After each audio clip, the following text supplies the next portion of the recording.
मैं अभी अभी माननीय राज्यपाल को अपना त्याग पत्र सौंप करके आ गया हूं।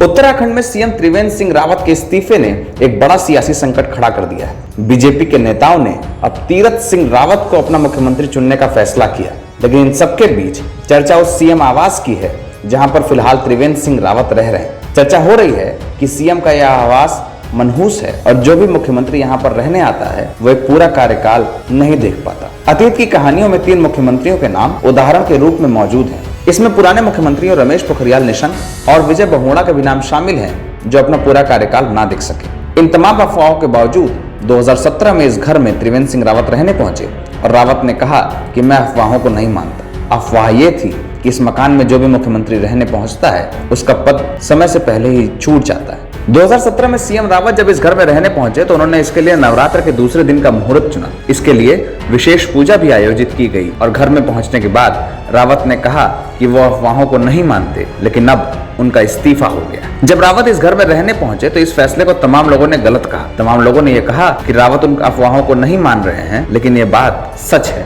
लेकिन रावत के इस्तीफे ने इस बार इस बंगले को लेकर उन तमाम पुरानी कहानियों को जिंदा कर दिया है जिसमें सीएम के पद को लेकर तमाम अफवाहें भी शामिल थी। कहानियों में एक नाम विजय बहुगुणा का भी है, जिन्हें कार्यकाल पूरा होने से पहले ही अपना पद छोड़ना पड़ा था। इन अफवाहों का समर्थन करने वाले लोगों में उत्तराखंड के पूर्व मुख्यमंत्री हरीश रावत भी शामिल थे। हरीश रावत कभी इस बंगले में शिफ्ट नहीं हुए और उन्होंने अपने पूरे टर्म बीजापुर गेस्ट हाउस से ही काम किया। ये सारी कहानियां उत्तराखंड की राजधानी देहरादून के कैंट रोड स्थित उस आवास के लिए कही जाती हैं जहां पर फिलहाल त्रिवेंद्र सिंह रावत रह रहे हैं। कैंट रोड के इस आवास में कुल 60 कमरे हैं और इसे पहाड़ी शैली में बनाया गया है। साल 2010 में 16 करोड़ रुपए की लागत से बने इस घर में badminton court, swimming pool, lawn और मुख्यमंत्री के लिए कैंप ऑफिस बना हुआ है। आलीशान सुविधाओं से लैस ये घर किसी आम इंसान के लिए ड्रीम हाउस कहा जा सकता है। लेकिन मुख्यमंत्री के इस आवास को लेकर जो अफवाहें हैं, ऐसी अफवाहें कई और राज्यों में भी देखने को मिल चुकी है। हालांकि राजनीति के जानकार ये मानते हैं कि सीएम आवास को लेकर जो कहानियां कही जाती हैं वो सही नहीं भी हैं और हो भी सकती हैं। उत्तराखंड के तमाम जानकार लोग इन कहानियों का समर्थन भी करते हैं और नहीं भी।